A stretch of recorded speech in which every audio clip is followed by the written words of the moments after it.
Hello, hello, hello, hello, hello, hello. Stop it. Pause it. Robert's done the concert where they do that. All right, good morning, everybody. Happy Friday. Happy to be spending this quick 30 minutes with you. This is your broker, your friend, your colleague, your mentor, your founder, Ernesto Vega, coming to you live. Today, I'm in the Weston office. I have two co-hosts. I have Mr. Joaquin Joaquin, the legend, our district manager from Fort Lauderdale, and I'm waiting for Doris Gutierrez from CMG to log in. She's having some Wi-Fi or Wi-Fi problem, so she'll be in 1 second. But while Doris jumps in, I wanted to go over two little housekeeping things to that can assist you better. As you all know, we have made this wonderful change to this new independent broker in South Florida. And if you haven't heard the news, yesterday there was a huge merger, and the other independent broker in the market, it's now a franchise broker. So we are only one of two large independent brokers in South Florida. So all of a sudden, we went from number five to number two just because of a large merger that took place yesterday. So I'm gonna take a round of applause on that one because we became number two by default. Okay, there's Doris. So that was pretty cool.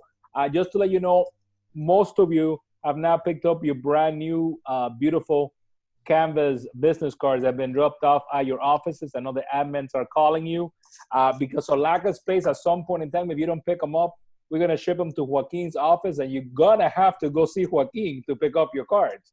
Maybe that's what they want to do. Maybe they want to spend time with you, Joaquin, and that's why they haven't picked them up. But your business cards are in your office. Please pick them up. And Also, stop using the old ones. yeah, that's the next thing I was gonna say. You Thank you. you, you need to take a moment and change your handles and all your social media and everything that you're doing. To Canvas, to reflect Canvas. We cannot reflect the previous name anymore. As Joaquin graciously pointed out yesterday to a couple of people, you're misleading the public because you're representing a company that doesn't exist, that has been dissolved. So you guys gotta make that change and roll with Canvas, number two right now. Okay, so when I was asking, I always ask during my Monday video, what do you want this topic to be? I got a couple of emails. Actually, I got 3 emails saying, hey, can you go back to open houses? Because, my managers keep pushing open houses on me, and I want to do a couple of open houses, but I'm timid, I'm uncomfortable. I did one and no one ever came in. So what can I do? And I sat down and I said, all right, let me go over my pointers again, but B, let me bring in my millennial, Joa Gutierrez, which is the tech guru, and let me bring in Doris. Hi, Doris. I don't think we can hear Doris. Let me unmute Doris. Hi, can you hear me Now we can hear you, okay? And I said, let me bring in Doris to give us a heads up because a lot of stuff has happened in the mortgage world in the past 2 weeks. So I know Doris is going to have a mouthful to share with you guys. So 3 things before we start talking. The mortgage applications had the highest increase in the past 2 years. All of a sudden, the mortgage applications last week jumped up 26%. And month to date, their volume of mortgage applications is up 41%.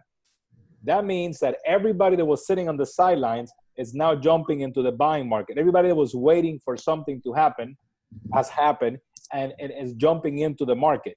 But with the tight inventory that we have in South Florida, you need to be very aggressive, and you got to be on top of your buyers. So, Doris, what has happened with interest rates? What is this 41% people jumping into the market? What's happened with interest rates? Well, interest rates have gone down in the past 2 months, 2 times. So I took the opportunity to do a video and inform my clients and everybody about this. And I think the best strategy that we can have is just to pick up the phone and reach these past clients and let them know that the rates are lower than they have been in the past 2 years, and it's a perfect time to buy. There's still so many incentives out there for a first-time home buyer. There's so many things that they can do to be a homeowner. So it's just picking up the phone, inviting people to get pre-qualified right now because it's a perfect time. It's a perfect time to refinance too for the persons that already have one property, and you have a client maybe that purchased a property with you a few years ago and they have great income. They might have the capability to qualify for another property by refinancing the one that they have. So yeah. Well, that is a great tip. I'm glad you brought that up. I mean, that the rates, it's a good opportunity to pick up the phone. Everybody you sold a house between January and June of last year probably paid around 5% interest rate. And right now I think we have touched below 4, haven't we? In some cases. Yeah, if you have excellent credit, you can get as low as a 4. And it's awesome because. So everybody you sold a house to in the past year, it's the perfect time to pick up the phone and say, hey, how are you? It's Ernesto with Canvas Real Estate. Listen, I'm giving you a call because, I sold you the house last year. I wanted to see how you were doing, but to let you know that it might be a great moment for you to refinance your house. Anybody that has a $300,000 mortgage and that $300,000 mortgage, is a 1% lower. That's a tremendous savings. That's pay your electric bills kind of savings, right, Doris? Yes, absolutely. And you can buy a house on a conventional loan with as low as 3% down payment. So a lot of people don't know that. So it's a great opportunity for you guys to get a camera and do a video with tips about why you should buy a house, why you can buy a house with as low as 3% down payment on a conventional and 3.5 for FHA. And I have a list of condominiums that are approved with 5% down payment. So if you... Okay, you need to send that to all of us the minute we end this. Absolutely. I have sent it in the past, but I'll request an updated list so I can send it to you guys. All right, I got a question. What is the interest rate right now, let's say for a Class A buyer, 700 credit score, 20% down, more or less? I mean, it's in the low 4, as you say, the interest rate depends on the down payment, depends on the credit, depends on their history. So I would not recommend that you guys discuss any type of rates with the clients. I will recommend that you refer them to me because it of course depends on the lender, depends on the rate that it is, but there's other bunch of factors why they should work with a lender versus going to their local bank. Okay, so I'm telling Dana that you're gonna call her as soon as the webinar is over. So since the interest rate it's low, I got a little stat from the Association of Realtors. I wanted to find out foot traffic. Believe it or not, this country metrics, everything is taken out. So there's actually a metric of foot traffic, which means buyers seeing homes. So foot traffic in the U.S. increased 5% this month already, and has increased 40% this year. I mean, buyers have come out of the closet, come out of the woodwork, come out of the woods, come out of their parents' house, their parents' basement. Buyers have come out of everywhere, and they're hitting the market. I mean, the graphic is very small to actually see. I'm gonna try to do a little invention here so you get an idea of what I'm talking about. See, Joaquin, I don't have fancy graphics like you. You see right there? So if, I don't know what happened there. Okay, hold on. Somebody, Miguel, I need you to log out because you're throwing off the, let me find Miguel, log him out.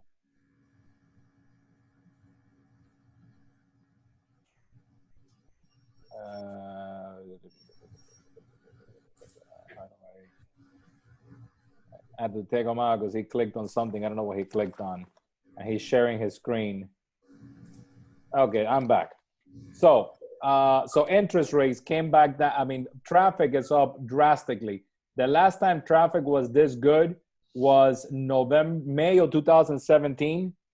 That's a huge, I mean, the rates back then were about around almost, I think, Doris, around 4%. When was that? Rates in May 17 were about 4%. That's the last time there were this many buyers. May 2017, yes. So think about it. We have traveled back in time. We did a Back to the Future here. We traveled back in time and we're being able to take advantage of incredible rates. So, and to end that, before I go into my tips, and Joaquin has some great tech tips, the association also just put out what has happened with prices in South Florida in the past, this past year. But let's forget past year. This is what you need to understand. Prices in South Florida went up 3.6% month over month last month. 3.6%. If that maintains, in some markets, we're going to be at a 20% appreciation. So any buyers you got sitting on the line, the rates went down, but rates, everybody knows they don't go down forever. They're going to jump back up. So if we don't get those buyers on the contract, once the prices get to a certain level, they'll be priced out. So time to get on the phone and call those buyers. So I'm going to go over some tips regarding open houses, and then I'm going to bring in Joaquin and Doris as I go along. These are the same tips that I did in the past. When you're hosting an open house, the first thing you got to know is you got to know the data of the house or the neighborhood that you're opening. It's not just showing up, putting up the signs, and hoping and praying for people to walk in. You got to prepare yourself during that week. So if you're in a specific neighborhood, you know that neighborhood, you know the data. So when that buyer walks in, you're not only talking about that house, you're talking about what else is for sale in that neighborhood, and you have that comfort level that you can, say, hey, okay, so you're looking at 123 Main Street. I can tell you that 126 Main Street is pending sale. The asking price is $159, and 223 Maple, 2 blocks over, just closed for $170. That one had a pool. So you gotta take the time to do a little segment of that neighborhood. Know the neighborhood, know the data, know the streets, know the address. You have that comfort level. So you come across as the professional that I know you are. Thanks to Doris and to us, they have 2 incredible flyer programs that they can use to promote either in social media, print media, or good old door knocking. So I will say that you need to at least send out about 100 notices around the neighborhood to get a decent traffic. That's why we tell you to take the whole week to prep. You got to design a campaign. And in this, I'm going to defer to Joaquin, a social media campaign that targets a neighborhood. And Joaquin, if I'm doing a listing, let's say they're right there in Coral Ridge and 123 Bayview, what should be my strategy on social media to get traffic on that open house? Well, when you're to build traffic, what you want to do is one of 2 things. Either create the event in Facebook for the open house and boost it, or boost the squeeze page for a single property and have that boosted and have comments in there about the open house. The best one to do is definitely the event.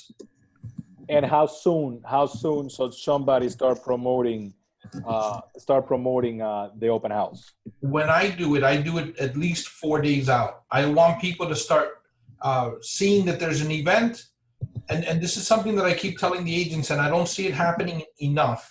But if you put a picture out of the brochure that you created, which is very nice, and people see it and they're interested, there's nothing there to remind them to come back to it. If you do an open house event and use the flyer as the picture on your event, it'll be there. But if they click interested, Facebook will keep reminding this person that the event is soon, the event is tomorrow, the event is today, and the event is going on right now. It'll keep reminding them to go to it. Okay. What about, Joaquin, what do you think about doing, and I know Doris is a video maven also. What do you think of if on Tuesday, if I'm going to open the house on 123 Bayview, if on Tuesday I do like a Facebook Live or Instagram Live announcing it? Would that help me get traffic, get people in there?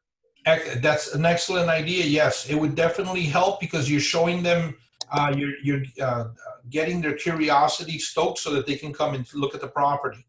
I would recommend to those of you that are doing live videos at properties, rehearse before you go live, or do it a few times. One of the things that I try to point out here when I'm doing the classes, which you're all welcome to come into, If you're showing a house, you don't point at the kitchen and say, this is the kitchen. You want to walk in and say, how does this kitchen compare to the where you live now? Is this the kitchen of your dreams? Is this, if in Discovery you were asking questions and they said they wanted a lot of cabinets and they wanted a kitchen built for a chef, point that out to them when you're showing it to them. Show them why you chose to show it to them. If it's an open house, show them why it's a good place to be. Okay, cool, cool. Doris, I know that I know you do this already with a couple of agents, but can you share how is it that you coordinate with our agents when they're doing open houses? Because I know that they reach out to you early on the week. You also help promote it. You also create flyers, but you sort of know who's holding an open house, so you're available at those times in case they have a live one on the floor. So how is it that you can assist in that process? I mean, I can help them, preparing the flyer for them. If they let me know ahead of time, I can promote it to my audience. If they need to do a video together, we can do a video promoting the open house together. I can't promise that I can be attending all the open houses because, I work with a few agents, so I wouldn't be able to always be live with them, the day of the open house. But you'll be available via phone. I am available via phone. I am always available. Yes, I am always available via phone when you guys on the weekend. You send me a text message or you give me a call while you're there and the client has a question, and I'll be happy to assist and answer anything that you have. Once you start touching, I'll tell you a little bit more about, how to, once you get to that subject, I can elaborate after you talk about when the client's walking in the open house, what's the best strategy to convert those clients? No, jump in. So okay, so I've worked with a couple agents that are very successful, and the only thing they do is host open houses. That's how they get their clients. They don't call, they don't do anything else. All they do is do 3 to 4 open houses a week. Some of them during the week, the other ones they do it on the weekend. What they do is they make the open houses a short amount of time. They don't do a 4-hour open house. They usually reduce it to a 2-hour open house. And the reason why is because you want to create the urgency with the clients. So, and you don't want to spend the whole day also in, so many hours in an open house. So the best way is to make it a shorter. And then when the client walks into your open house, what happens with a lot of agents that I see they do is they just automatically want the client to give you the information. Don't do that because it's something people don't feel comfortable. If I don't know you just walked into the house and the first thing you're asking me, you introduce yourself, and you're like, oh, can you sign in? No, introduce yourself, make them feel comfortable, give them a little tour of the house and start building that rapport with them. Oh, this is a house that you would like for, are you renting right now or are you looking to upgrade or whatever the case is? So try to just have a conversation while they're touring the house, not following them. Give them a little bit of space so they can walk around the house without following them and make it seem like you're spying on them. Let them just, because sometimes that happens. No stalking, guy. No stalking. Yeah, don't walk behind them. Don't walk 2 steps behind them. No. So once you start talking to them and having that initial, asking questions, do you like the house? What do you don't like about it? Whatever the case is, once you already built that rapport, then you can ask them, oh, I'll be happy to send you some properties that are similar to this one, more information. Are you working with an agent? Are you not working with an agent? And then at that point, you get their information. Because okay, so then at that jumping in there, Joaquin, our ARTEC powerhouse has a tool that literally I knew about it. I'm going to say I knew about it, but I didn't know about it. So I need you to jump in and explain it because we have a capture, part of our CRM has a open house capture system that is bar none. I mean, there's nothing like it out there. So I know Joaquin is eager to share because he teaches this in Fort Lauderdale all the time. And I love that idea. I'm stealing that one from you, Doris, the 2-hour open house. I think the quick and easy open house, 2 hours, create urgency, make sure people feel that, oh, I can show up whenever I want to show up. No, I like that. I like that idea. So 2 hours in and out. If you want to come see it, come now or you'll be left out. So Joaquin, if I do everything that's right, I get a couple of people walking in through the door. I follow Doris' suggestion. I don't become a stalker. I'm not creepy. I let them wander and then talk to them as they wander, and they're ready to engage with me. How do I capture them so I get the real data and don't lose that data? Okay, so I'm from a different school of open houses because I'm somebody that doesn't give without getting. So when somebody walks into a house, so you're a stalker. no, that I don't do either. If the house is furnished, most of the open houses we're doing are vacant homes, and that's fine. But if the home is populated with furniture and things like that, I usually want them to register before they wander around the house. I always say it's not a museum, it's a house for sale, and I'm there to sell it. And I tell them that the homeowners want them registered if they're going to look around the house. If they're serious home buyers, they're going to register. Obviously, you don't want to be overbearing. And that's where the app that we have comes into effect. If you've ever done an open house with me, I seldom bring brochures, because when they ask me for the information, the first thing that happens is they stop listening and they start looking at the paper in their hand. So I usually ask them that if they want me to, I can send them the brochure electronically, because we are a paperless company, right, Ernesto? We are a paperless company. So screen share is possible. Do I need to do that, or do you do it? No, you can do it. You can do it. Okay, so this is what the app is going to look like. Can everybody see that? Yes.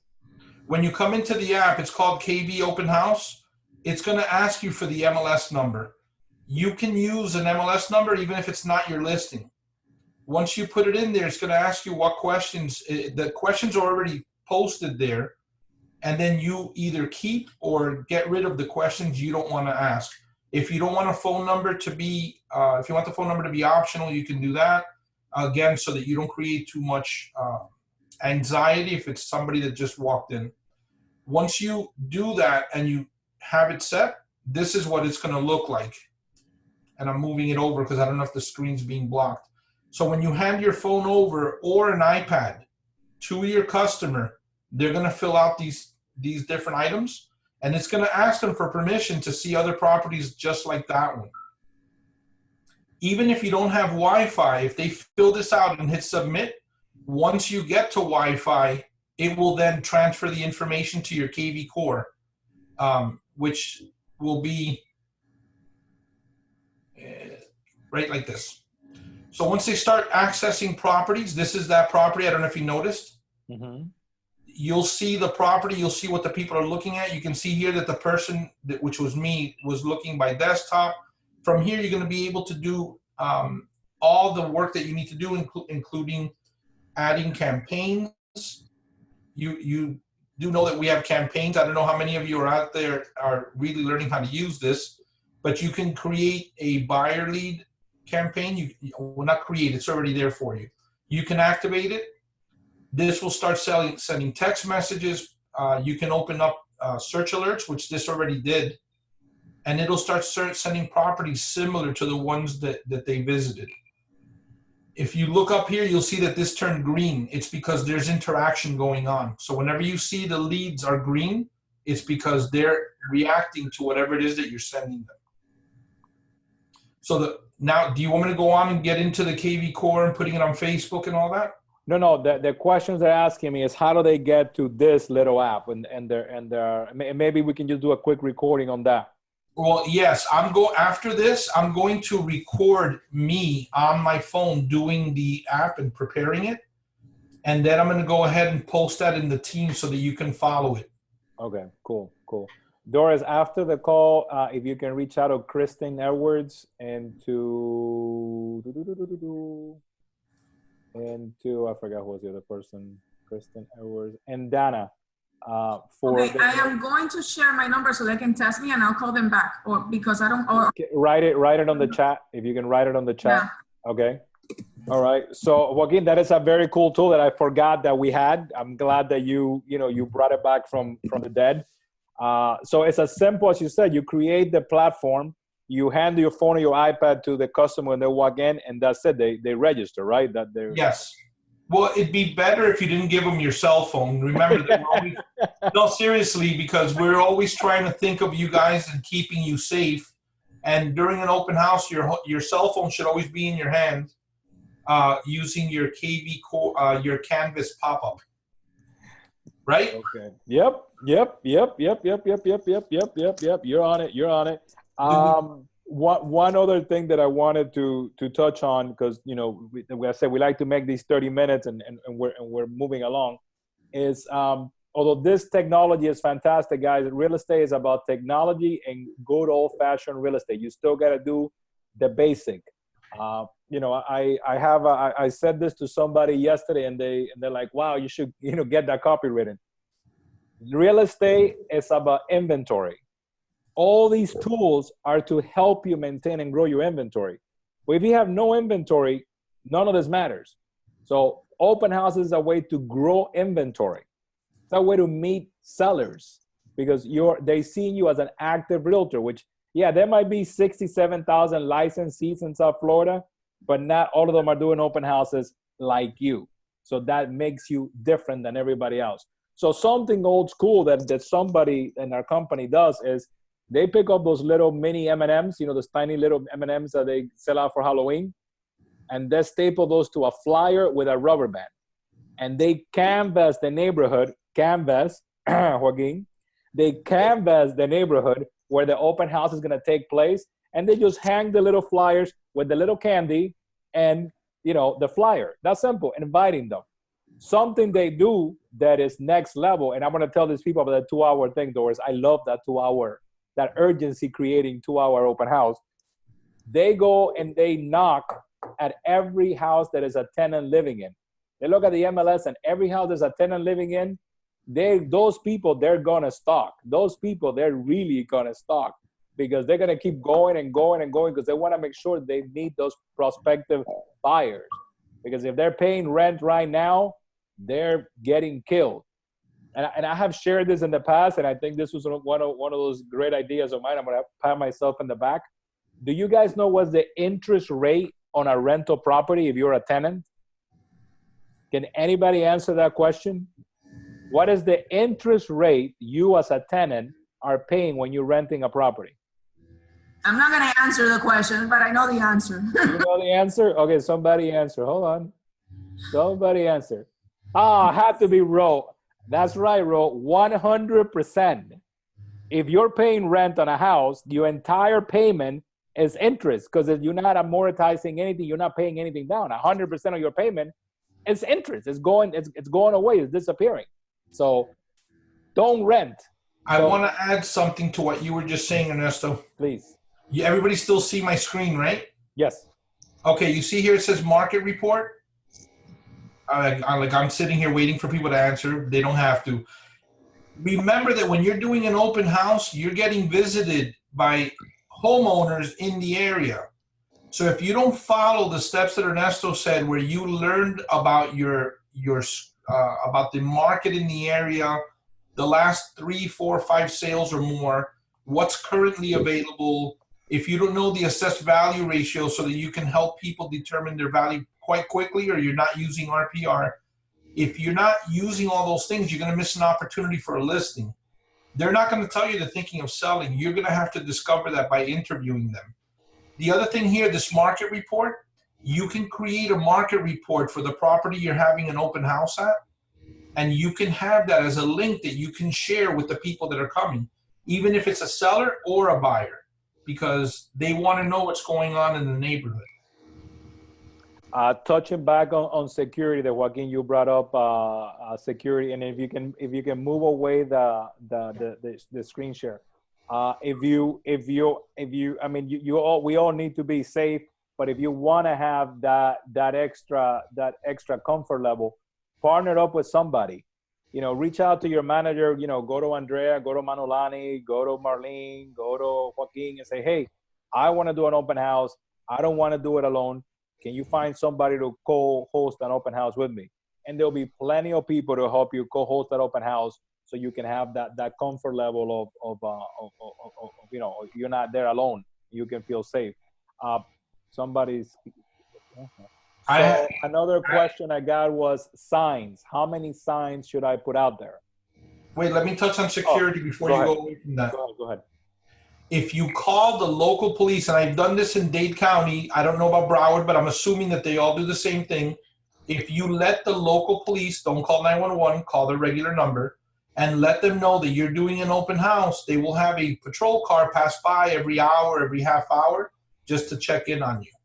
Okay, that's a great tip. It's a service they offer. That's a great tip. So going back to signs, the question was, how many signs do I put up, Ernesto?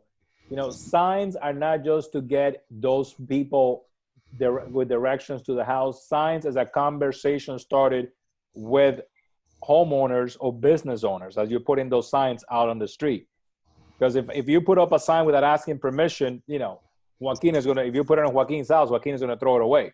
But if you knock on the door and you introduce yourself and you ask some critical questions and you tell them why you're putting the sign for, listen, Joaquin is going to be a future seller if he's a homeowner. Why not list with you? Doris, I like that idea of those key questions. Do you know what those key questions are, or can you share them with us later? The key questions for what? When your other realtors are using when they're doing open houses, those qualifying questions. Yes. Mine had always my questions, and I have them written down. Always have been is I always after I ask their name. I used to ask, well, how long have you been searching? That gave me an idea because that's such an open-ended, soft question that they never, they never shy away from giving me that answer. Something that I didn't have back then because technology was not as big, but now it is. And then this will tie in to bring in Joaquin on the app is, what sites are you searching at? Because our site is direct MLS feed and it's instant. So that will be another maybe soft question to ask. If they said they've been searching for 6 months and they've been looking in every website on the planet, then you can say, I can assume you haven't found your ideal home. And that is like an open-ended question. So right. So I think, and I understand, Joaquin points, everybody has their own style. Everybody has what I see that has worked with really agents that have been doing this for a long time and that do it quite often. They don't make it seem that it's an interview.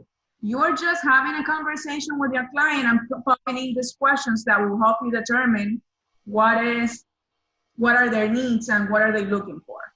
Like you're just talking to them. It's just a conversation. Make them feel comfortable. That's the way it is. That's the way I do it when I am interviewing a client on the phone, pre-qualifying a client on the phone. I am having a conversation. I am not being cold. I'm just asking the questions. Because people are emotional. So you got to see what they need to feel like you're not being like a robot asking questions, like things that you want to know. You want to get them to open up to you. So, the way she does it is very natural. She's just having a conversation. People are walking into the door, let them wander around the house and just, oh, do you like the house? Are you renting right now?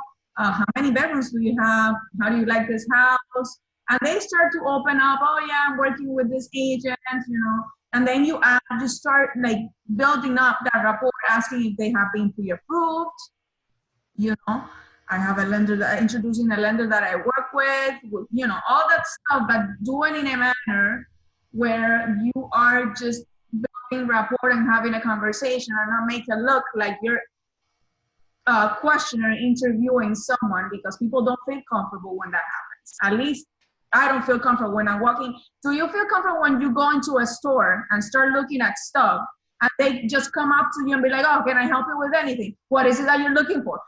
I get super annoyed when that happens. So that's why Amazon is your best friend, right? Right. So then you have to just let people open up, and be like. But one key question that has to be asked, and this one you guys gotta memorize, is, do you need to sell your house before buying your next one? Right. Nice, simple and soft. Do you need to sell your house before buying your next one? Yes. That is going to go a whole different direction. Joaquin, we got 2 minutes left, so you and Doris got to wrap it up. No. one of the nicest, easiest ways to talk about financing, if you ask them if they're pre-qualified, you're usually asking them, are you wasting my time? Instead of doing it that way, ask them, are you buying cash or are you financing? It's a flattering question. Right. And then in a minute and a half, I can't do the rest of the Facebook stuff and the KV Core. So somebody, you guys need to start coming to Fort Lauderdale and getting all this stuff one shot. Yeah. With 2 hours. So remember, whoever's doing open houses this weekend, after we finish this, send a text to Doris. Did you post your contact info there already? Yes, I did. Okay, cool. So whoever's doing open houses this weekend, reach out to Doris so she can be expecting your call when someone is there in the house. I like what Joaquin said. Are you buying cash or you're financing? I like how you took the edge out of that one. Guys, it has been a pleasure sharing this Friday morning with the two of you, and I want to thank everybody that is in this webinar. Like always, we get a nice attendance. Thank you so very much. We're going to do these every Friday, different topics. Hey, if you have any idea on any topic that you want to talk about, send me an email, send me a message, and I'll be more than happy to research and bring in an expert like I did today. Like I said, pleasure seeing you all. Have a great Friday. See you around the offices. Bye, everybody.